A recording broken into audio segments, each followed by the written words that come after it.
नमस्कार साथियों, मैं प्रभाकर द्विवेदी, प्रदेश अध्यक्ष नर्सेस। तो चलते हैं, आज बात करते हैं यूपी एएनएम 9212 भर्ती के बारे में। जो आज का लेटेस्ट अपडेट है उसके बारे में हम आपको बताएंगे कि कब तक आप लोगों को ज्वाइनिंग लेटर मिलेगा, और जो प्रोविजनल हैं उनका क्या हुआ, विधल्ट हैं उनके बारे में बताएंगे, फ्रेशर के बारे में बताएंगे, और साथ ही हम आपको कोर्ट केस्ट के बारे में भी बताएंगे।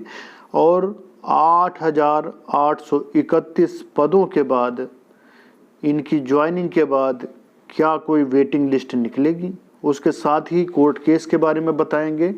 और साथ साथ और भी कुछ महत्वपूर्ण जानकारियां हैं जो वेटिंग लिस्ट को लेकर हैं और सेकंड लिस्ट को लेकर हैं, उनके बारे में हम आपको बताएंगे कि 381 सीट जो हैं क्या वो भरी जाएंगी कि खाली रह जाएंगी।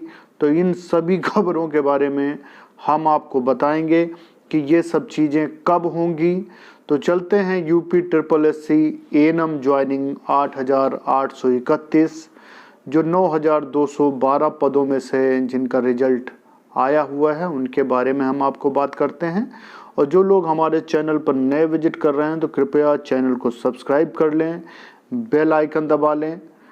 तो आपको ये बताना चाहता हूँ, जैसा कि मैंने पिछले वीडियो में बताया था कि आप सभी की जो सिलेक्टेड हैं, जो फ्रेशर हैं यानी कि फ्रेश हैं, जिनका सिलेक्टेड में नाम है, उनकी लिस्ट जो है आयोग द्वारा भेज दी गई है। तो सभी के लिए बहुत बड़ी शुभकामना है। और प्रोविजनल के बारे में हम आपको बता दें कि जो प्रोविजनल है वो अभी भी नहीं भेजा गया है। उम्मीद है, कल मंडे है तो कल पूरी उम्मीद है कि आप लोगों का चला जाएगा। बाकी जो विधल्ट हैं उनकी भी फाइल अभी तक जो है आयोग द्वारा परिवार कल्याण को नहीं भेजी गई है। तो देखिए, हम अपने चैनल के माध्यम से झूठ नहीं बताएंगे आपको कि भेज दी गई है, रिजल्ट आ गया है, जैसा लोग करते हैं। जो हमारी तरफ से जानकारी सही है, हम सिर्फ उतनी जानकारी आपको देंगे। तो अभी क्या है कि आपके सिर्फ जो सिलेक्टेड हैं वही गए हुए हैं, क्योंकि जो प्रोविजनल और विधल्ट हैं उनके बारे में थोड़ा सा आपस में वो चाह रहे थे कि वो लोग करें, आयोग चाह रहा था कि परिवार कल्याण करें। तो लेकिन इसमें आप लोगों को घबराने की बात नहीं है बिल्कुल भी। दोनों की ज्वाइनिंग जो हैं एक साथ होंगी, और यही एक कारण है कि थोड़ा सा जो विलम्ब हो रहा है। और आप लोग बिल्कुल भी परेशान ना हो, आप दोनों की ज्वाइनिंग साथ में ही होगी।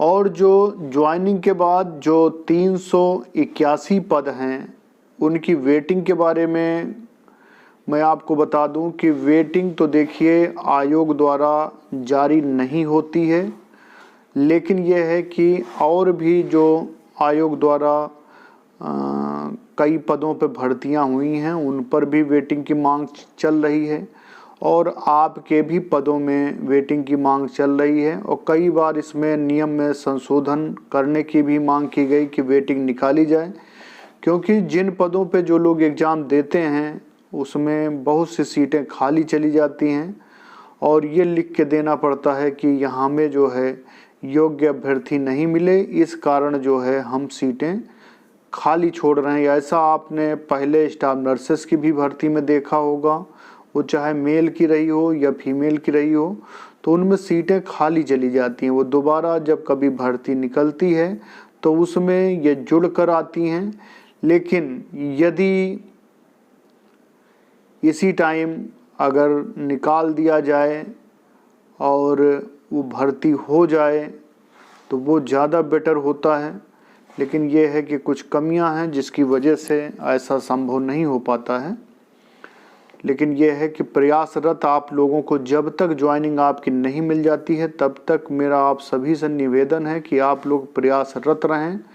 वो चाहे ज्वाइनिंग को लेकर हो, प्रोविजनल को लेकर हो या विधल्ट को लेकर हो, साथ ही साथ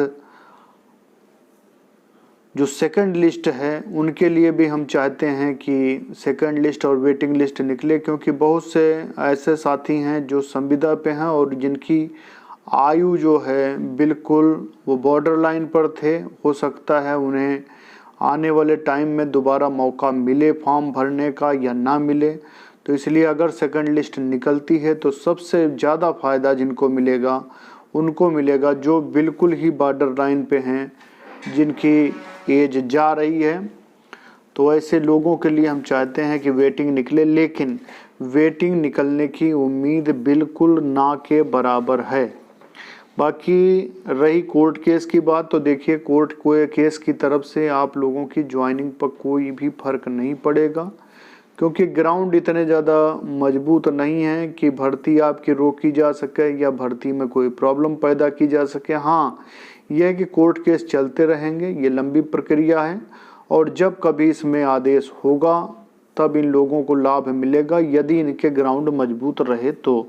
अब जैसे लखनऊ से पूनम द्विवेदी का 11 अक्टूबर में लगा हुआ है मुकदमा, और रेणु देवी 3 अदर्स इनका भी है, तो बाकी तो सारी फाइलें एक ही में कनेक्ट हो जाएंगी, सब एक बंच मैटर बन जाता है। तो उसमें जो भी आदेश होगा वो सबका आदेश ही एक साथ होगा, और जिन्होंने मुकदमे में जिनका नाम नहीं है वो भविष्य में अपना नाम मुकदमे में डलवा के यही सेम डिसीजन यदि इनको कभी फ़ायदा मिलता है तो आप लोग वही डिसीजन जो है अपना करवा सकते हैं। तो कोई इतनी बड़ी समस्या नहीं है कि यदि आपका नाम ना हो कोर्ट केस में तो कोई बहुत बड़ी बात है। कोर्ट केस बहुत अच्छी चीज़ मानी जाती थी, लेकिन जब से कुछ अराजक तत्व हैं जो सिर्फ अपने व्यक्तिगत लाभ के लिए जो कोर्ट केस लायक नहीं होते हैं उन्हें भी कोर्ट केस करवा देते हैं, तो इसकी वजह से थोड़ा सा नुकसान, लोगों का विश्वास टूटा है कोर्ट केस की तरफ से। तो हम निवेदन यही करेंगे कि कोर्ट केस के चक्कर में ज़्यादा नहीं पड़ना चाहिए। जब कभी भी आप लोगों के फेवर में आदेश आएगा तो आप लोग चाहें तो वही आदेश लगाकर सेम मैटर सेम ग्राउंड लगाकर आप लोग जो है कर सकते हैं, तो कोई इतनी बड़ी बात नहीं है। तो सभी को हम धन्यवाद देंगे और आपसे निवेदन करेंगे कि आप लोग हमारे चैनल को सब्सक्राइब कर लें, बेल आइकन दबा लें।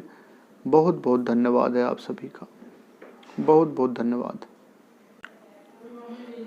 अब जैसा कि आपको प्रतीक्षा सूची के बारे में बता दें कि देखिए प्रयागराज से अभी ये प्रतियोगी छात्रों ने अधीनस्थ सेवा चयन आयोग से कनिष्ठ सहायक 2019 भर्ती परीक्षा में प्रतीक्षा सूची जारी करने की मांग की। तो आयोग जो है अब जैसे पंचायत अधिकारी भर्ती परीक्षा की तरह सभी भर्तियों में 25% अभ्यर्थियों की प्रतीक्षा सूची जारी करनी चाहिए। इसलिए 1994 और 99 में शासनादेश भी जारी हो चुके हैं।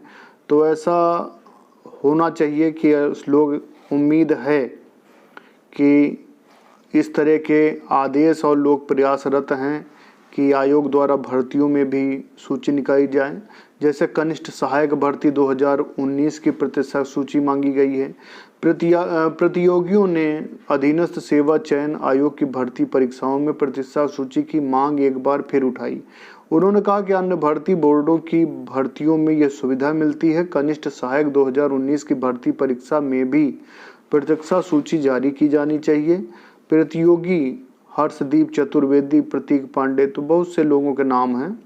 पंचायत अधिकारी की तर्ज पर सभी भर्तियों में परीक्षा परिणाम के आधार पर 25% अतिरिक्त सूची निकालनी चाहिए।